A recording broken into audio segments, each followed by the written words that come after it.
السلام علیکم ورحمۃ اللہ وبرکاتہ۔ بھئی یہ حکم تو سبھی کو پتہ ہے، خاص طور سے مستورات کو، کہ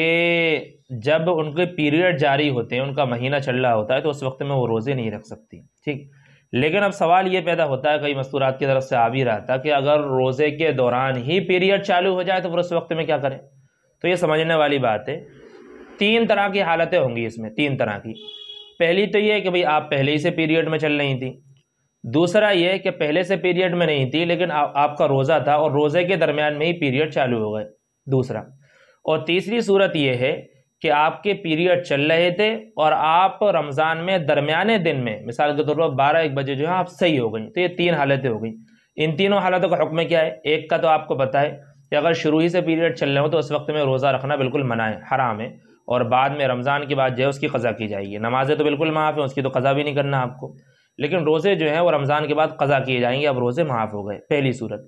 دوسری صورت جو عام طور پر سوال بھی کیا جا رہا ہے کہ آپ نے روزہ رکھا تھا اور درمیان میں پیریڈ چالو ہو گئے، تو ایسی صورت میں حکم یہ ہے کہ آپ کا روزہ وہاں پر ختم ہو جائے گا، بالکل ختم ہو جائے گا، اس روزے کو جاری نہیں رکھنا آپ کو، اور اس روزے کی قضا آپ کو رمضان کے بعد کرنا ہے۔ اور حکم یہ ہے کہ آپ اس میں کھا پی بھی لیں کچھ نہ کچھ، بھلے کھلم کھلا نہ کھائے پیئیں تاکہ وہ بات ظاہر نہ ہو، لیکن کھا پی لیں کچھ تاکہ روزے داروں سے اشتباہ باقی نہ رہے اور روزے داروں کی حالت سے آپ کی حالت الگ ہو جائے، دوسرا۔ اور تیسری جو صورت ہے اس میں تھوڑا الگ حکم ہے کہ پہلے سے پیریڈ چل رہے تھے اور درمیانے دن میں آپ صحیح ہو گئیں، یعنی رمضان کا دن تھا، 12-1 بجے آپ صحیح ہو گئے،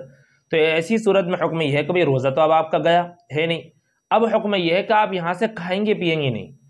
وہ جو دوسری صورت بتائی تھی نا ہم نے کہ بھئی درمیان میں پیریڈ شروع ہو جائے، تو وہاں پر حکم یہ تھا کہ آپ کھانا پینا شروع کر دو، کھا پی لو کچھ، بھلے آپ کا دل نہ چاہ رہا ہو بات الگ ہے، لیکن کچھ نہ کچھ کھا پی لو، پانی پی لو کم سے کم۔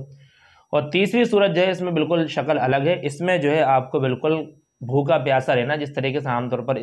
جیسے عام روزے دار رہتے ہیں، ٹھیک۔ اچھے سے سمجھ لیں، اگر سمجھ میں نہ آیا ہو تو دوبارہ دیکھ لیں، ہے نا۔ اور ہاں، اس میں کوئی گناہ بھی نہیں ہے، اس میں آپ کا ثواب بھی کم نہیں ہوگا انشاءاللہ، کہ آپ کا جو درمیان میں پیریڈ شروع ہو گیا تو روزہ ختم ہو گیا آپ کا، آپ جب بعد میں قضا کریں گی تو انشاءاللہ آپ کو رمضان کے روزے کا ہی ثواب ملے گا، کیونکہ یہ جو عذر ہے یہ آپ کی خود کی طرف سے نہیں ہے، اللہ کی طرف سے آیا ہوا ہے۔